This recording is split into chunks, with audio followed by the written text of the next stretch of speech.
नई कहानी नए विचार में आज हम नई कहानी लाए हैं पछतावा। अपने इकलौते बेटे पराग के लिए सुनैना ने बहुत सी लड़कियों को देखने के बाद नेहा का चुनाव किया था।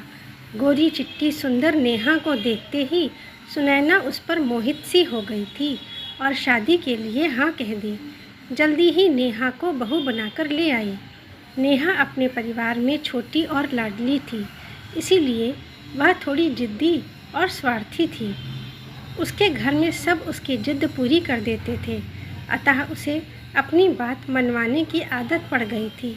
उसे लगा ससुराल में संयुक्त परिवार में रहना पड़ेगा और सास ससुर के नखरे सहने पड़ेंगे, इसलिए वह शुरू से ही अलग होने के उपाय सोचती रही थी।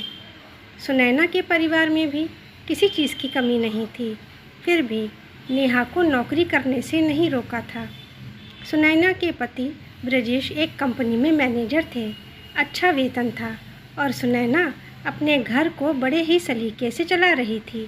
उनका इकलौता बेटा पराग इस समय एक विदेशी कंपनी में प्रोजेक्ट मैनेजर के पद पर कार्य कर रहा था। वह अपनी जिम्मेदारियों को अच्छे से समझता था।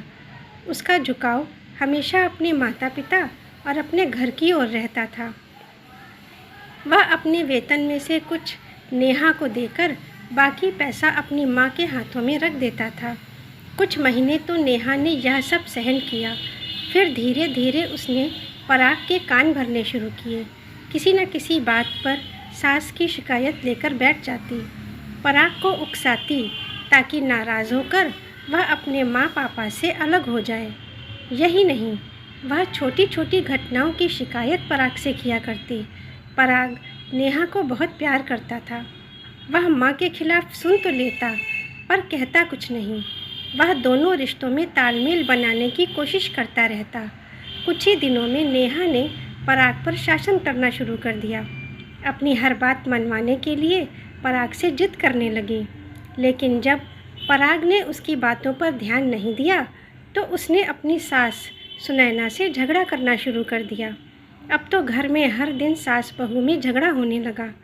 जिस घर में नेहा के आने से पहले शांति थी, वहाँ अब तनाव का माहौल हो गया। ब्रजेश स्वभाव से एक शांतिप्रिय व्यक्ति थे, पत्नी को बहुत प्यार करते थे। उसे अपने तरीके से समझा दिया था, परंतु बहू के मुँह लगना उचित नहीं समझते थे, इसलिए वे दोनों के बीच कुछ न बोलते। पराग की भी यही स्थिति थी। जिस माँ ने उसे पाला पोसा, पढ़ा लिखा कर इस लायक बनाया, उनसे वह कठोर बातें बोल ही नहीं सकता था। लेकिन नेहा का व्यवहार सहना भी मुश्किल हो रहा था। एक दिन सुनैना की तबीयत ठीक नहीं थी। उन्होंने नेहा से छुट्टी लेकर घर पर रुकने के लिए कहा। नेहा बिगड़ कर बोली, वह कोई नौकरानी नहीं जो उनकी तीमारदारी करे। वह बड़बड़ाते हुए ऑफिस के लिए निकल गई कि अब वह इस घर में नहीं रहेगी। रात में ही उसने पराग को अल्टीमेटम दे दिया कि या तो वह उसके मायके पहुंचा दे या दूसरा मकान किराए पर लेकर रहे। पराग असमंजस में पड़ गया, क्या करे। किसी तरह उसे समझाया। सुनैना की तबीयत ठीक होने तक ब्रजेश और पराग ही बारी बारी से छुट्टी लेते रहे। एक शाम नेहा ऑफिस से लौटी ही थी। सुनैना ने किसी काम के लिए उसे टोक दिया, बस वह पैर पटकती हुई अंदर चली गई। जब पराग ऑफिस से आकर कमरे में गया तो नेहा गुस्से में भरी बैठी थी। पराग ने पूछा, क्या हुआ, इस तरह क्यों बैठी हो? आज फिर माँ से झगड़ा हुआ क्या? और क्या, तुम्हारी माँ कभी मुझसे प्यार से बात करती हैं? उनसे मेरी खुशी कहाँ देखी जाती है? शेरनी की तरह गुर्राते हुए नेहा ने कहा और उसकी आंखों से आंसू बहने लगे। इसी के साथ उसने सारा वृत्तांत नमक मिर्च लगाकर बता दिया। पराग के लिए रोज़ रोज़ यह सहना मुश्किल हो गया था। उसी रात पराग ने पापा से सलाह लेकर फ़ौरन अपना निर्णय सुना दिया कि वह जल्द ही इस घर को छोड़ देगा। यह बात सुनते ही नेहा की खुशी का ठिकाना न रहा। उसकी इच्छा पूरी हो गई थी। 2-3 दिन में पराग ने अलग मकान देख लिया और जाने की तैयारी शुरू कर दी। ब्रजेश ने भी कहा, हर दिन कलह से अच्छा है अलग अलग रहना, कम से कम घर में शांति तो रहेगी। सुनैना बहुत दुखी हुई। ठीक है, मैं तुम्हें रोकूंगी नहीं, क्योंकि अब तुम बच्चे नहीं रहे। जैसा तुम्हें ठीक लगे करो। तुम्हें जिस सामान की ज़रूरत हो ले जा सकते हो, और वैसे भी यह सब कुछ तुम्हारा ही है। कांपती हुई आवाज़ में पराग से कहकर सुनैना ड्राइंग रूम में जाकर बैठ गईं। उस समय उनकी आंखों में आंसू थे, जिन्हें वे अपने आंचल से बार बार पोंछ रही थीं। थोड़ी देर बाद पराग जाकर एक छोटा ट्रक ले आया। साथ में 2 मज़दूर भी थे। मज़दूरों ने सामान को ट्रक में चढ़ाना शुरू कर दिया। आधे घंटे बाद उसी ट्रक के साथ दोनों पति पत्नी भी चले गए। घर खाली हो गया। सुनैना की हिम्मत नहीं हुई कि वे बाहर निकलकर उन दोनों को जाते हुए देखें। ब्रजेश भी दुखी थे। उस रात दोनों पति पत्नी ने खाना नहीं खाया। दिन बीते। धीरे धीरे 1 वर्ष बीत गया। पराग रोज़ आकर कुछ समय उन दोनों के साथ बिता लेता और नेहा अलग रहकर खुश थी। खाली घर सुनैना को रह रह कर कचोटता। उसे अफसोस होता कि काश इतनी टोका टाकी ना की होती बहू से। वह पराग से वापस लौट आने को कहती। चाहता तो वो भी था कि सब साथ रहें, पर उन दोनों की अनबन के कारण वह तैयार न होता। वह जानता था दोनों के प्रति उसकी जिम्मेदारी बराबर है, जिसे वह अलग रहकर आसानी से निभा ले रहा है। दोनों से प्यार करता था, अतः किसी एक को समझौता करने के लिए नहीं कह सकता था। इसीलिए चुपचाप ये अलगाव स्वीकार कर लिया था। नौकरी करने के कारण नेहा घर के काम ठीक से ना कर पाती। वैसे तो पराग उसकी हर संभव मदद करता, लेकिन जब तब वह अपनी माँ को बुला लेती या उनसे सलाह मशविरा करती तो पराग को नागवार गुजरता।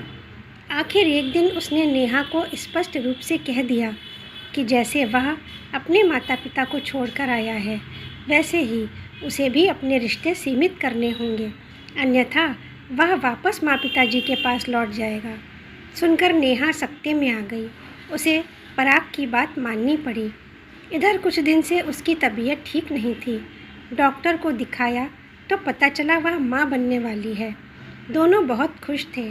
ये खबर सुनकर सुनैना व्याकुल हो उठी।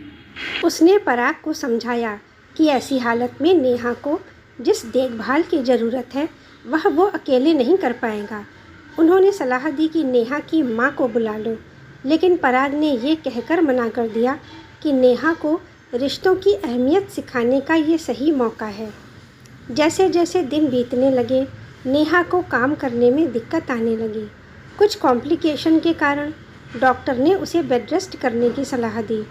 तब नेहा ने अपनी माँ को बुलाने के लिए पराग से आग्रह किया। यूँ तो पराग सुनैना के कहे अनुसार नेहा की देखभाल करता, खान पान का ध्यान भी रखता, लेकिन इस समय स्थिति की नाजुकता देख उसने अनुमति दे दी। जब नेहा ने फ़ोन मिलाया तब उसकी माँ ने लाचारी व्यक्त करते हुए कहा कि उन्हें कहीं शादी में जाना ज़रूरी है, वो अभी नहीं आ सकती। नेहा को बहुत गुस्सा आया कि उसकी ज़रूरत के समय माँ ने मना कर दिया। तब पराग ने उसे अपनी माँ को लाने का प्रस्ताव रखा। मजबूरी में नेहा को मानना पड़ा, क्योंकि वह अपने बच्चे के लिए कोई रिस्क नहीं लेना चाहती थी। सुनैना ने आकर घर संभाल लिया। वह नेहा से बात कम करती, लेकिन उसका ध्यान अधिक से अधिक रखती। उसे कोई काम ना करने देती, यहाँ तक कि उसके कपड़े भी धो देती। उसके पसंद का खाना बनाती और उसके ना नुकुर करने पर मनुहार करके अपने हाथ से खिलाती। एक लड्डू गोपाल मंगाकर नेहा के पास वाली मेज पर रख दिए ताकि वह सबसे पहले उन्हीं के दर्शन करे। इतना ही नहीं, वह पराग को नेहा के साथ ज़्यादा समय बिताने को कहती। नेहा उन्हें इस तरह अपनी देखभाल करते देख हैरान थी।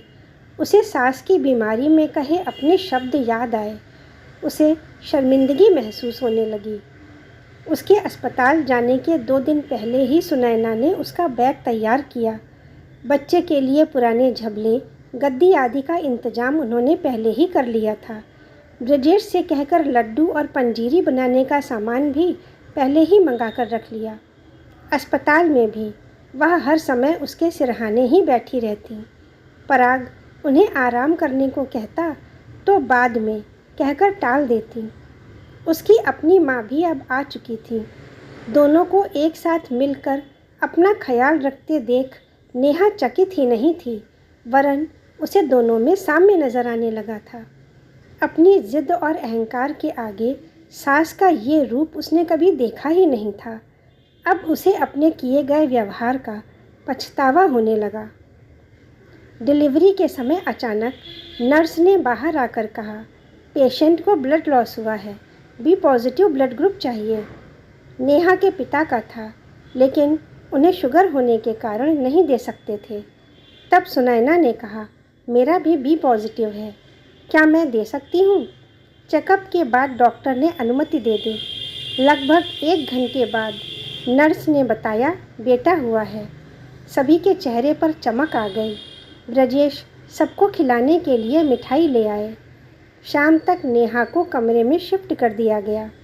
पराग और बाकी सब ने भी उसे बधाई दी।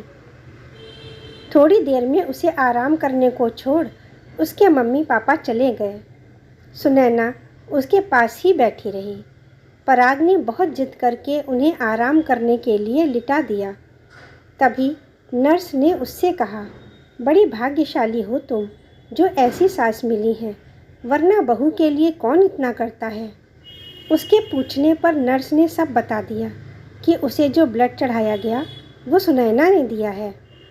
सुनते ही नेहा का मन ग्लानि से भर गया। पश्चाताप के आंसू छलक पड़े उसकी आंखों से। 4 दिन बाद उसे छुट्टी मिल गई। सुनैना ने पराग को हिदायत देकर कहा, अब नेहा की मम्मी है यहाँ, आगे का वही सब संभालेंगी, पर तुम उसका विशेष ध्यान रखना, उसे जल्दी कोई काम ना करने देना। नेहा ने धीमी आवाज़ में उन्हें पुकारा। सुनैना ने बच्चे को गोद में लेकर प्यार किया और नेहा के सिर पर हाथ फेर कर बोली, अब तुम माँ बन गई हो, इसके सारे काम तुम अपने हाथ से करना, तभी माँ बनने का सुख महसूस कर पाओगी। बच्चे को लिटाकर वह जाने लगी। नेहा ने उनका हाथ पकड़कर कहा, माँ, क्या अपनी नादान बहू को माफ़ नहीं करेंगी? सुनैना चौंक कर देखने लगी। पराग भी हैरान था। नेहा की आंखों से पछतावे के आंसू बह रहे थे। हाथ जोड़कर बोली, अब तो आप भी मेरी माँ हैं, क्या अपनी बहू और पोते को उसके असली घर नहीं ले जाएंगी? सुनैना की आंख भर आई। नेहा को गले लगाकर बोली, माफ़ी तो मुझे मांगनी चाहिए, तुझे समझाने के बजाय टोका टाकी करती रही। तू तो मेरी रानी बहू है, इतनी लड़कियों में तुझे चुनकर लाई हूँ, तू तो बुरी हो ही नहीं सकती। नेहा ने नन्हे पल्लव को सुनैना की गोद में देते हुए कहा, आज माँ बनकर समझ पाई हूँ कि एक माँ को कैसा लगाव होता है बच्चे से। चलिए, इस छोटे पराग को भी आप ही संभालिए, वरना मेरी तरह जिद्दी हो जाएगा। सुनैना नेहा का हाथ पकड़कर दरवाजे की ओर चल दी और पराग सामान लिए हुए झिलमिल आँखों से 2 माँओं के अद्भुत मिलन को देख रहा था।